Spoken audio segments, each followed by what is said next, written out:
Hello everybody, welcome back to the 9th show. I'm Ileana Garcia. And I'm Kyle Wassel. We have some pretty good stuff for you guys today, so stay tuned. Before we begin, let's take a moment to thank the Putnam Valley Education Foundation.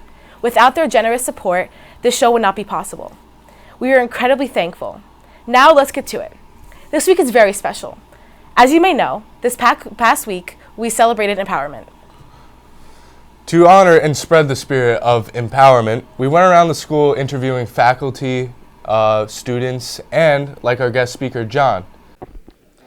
Last week, a presenter from the JCK Foundation, a gentleman referred to only as John, came to our school to talk to the juniors and seniors about empowerment. In order to find out more about the JCK Foundation, we spoke directly with John. So I started the foundation in honor of my buddy John Kelly, who unfortunately passed away in 2011. He lost his battle to OCD and depression, and we really wanted to make sure that anyone out there that was going through something, anyone that was suffering, understands that there's people that care about them, understands that their story actually matters, whether they believe it or not, whether they realize it or not. And I remember, like, the biggest reason I started this, though, was because of John.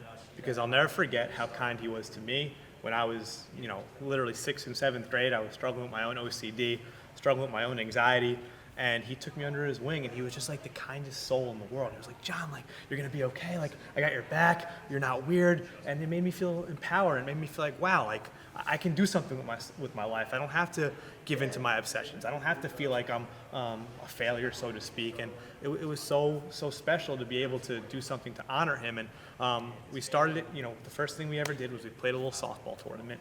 Just brought all our friends together to bring community together and just to honor him and really to play for him, to bring the energy that he had to other people. And then once we saw how powerful that community became, we realized we had to try to bring that feeling to anyone who needs it. Anyone out there that was suffering needs to feel like they have people to talk to, like they have an outlet, like their story does matter.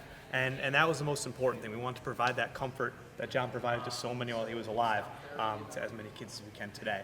So he's the big guiding light behind this, and we want to make sure that no one ever feels alone, and no one ever feels like they don't matter. And we want every student, that sees this to know that you matter, whether you realize it or not.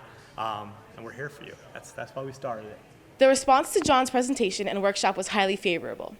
I actually had one student who said it touched my heart, and not a lot of things touched my heart, but this one did. So I thought that speaks to who he is and how he presents.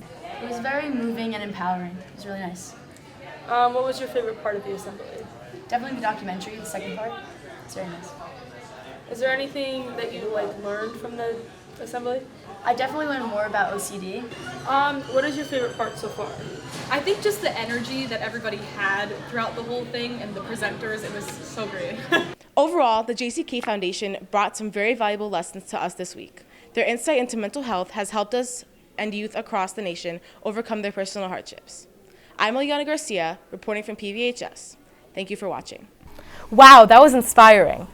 In the spirit of Empowerment Week, Tristan Calvente and Jessica Dirigiro went around interviewing some local students on their ideas on empowerment.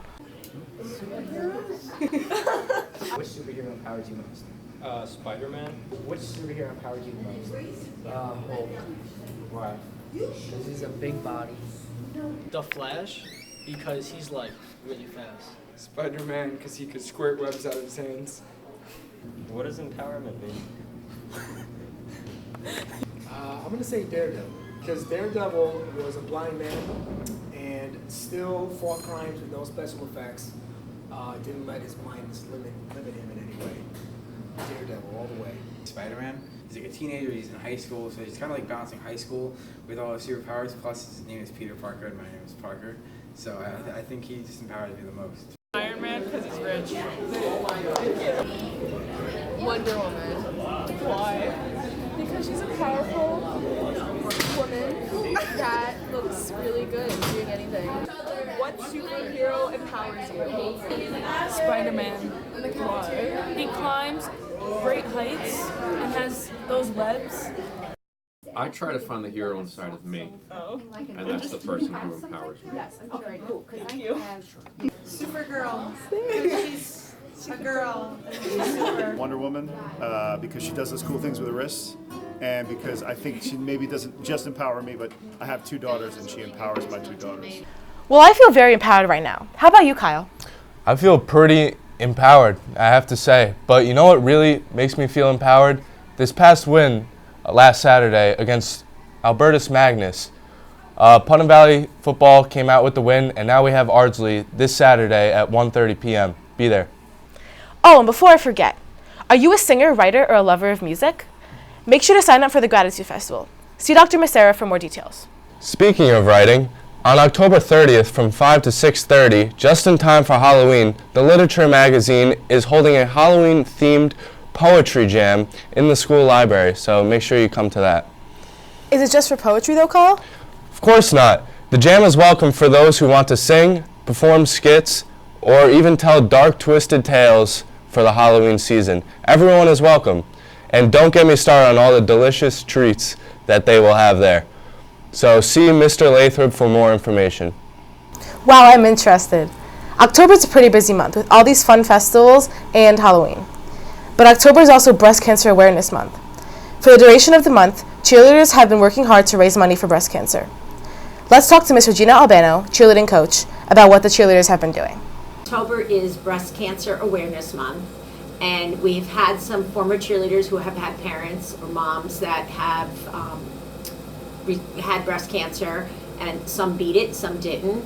And I have some friends that have it as well, and we just thought it would be better to support something that actually affects like home to us and family members. Besides wearing pink on Friday into a game, we sold t-shirts, pom-poms, megaphones, and socks, and we raised about $350, which we donated to Team Bow for the FDR Breast Cancer Awareness Walk. Well, that's the 9th show for today. We definitely have some very interesting stuff going on in the school this week. We hope you stay tuned for more on the 9th show. I'm Eliana Garcia. And I'm Kyle Wassel. Thank you for watching.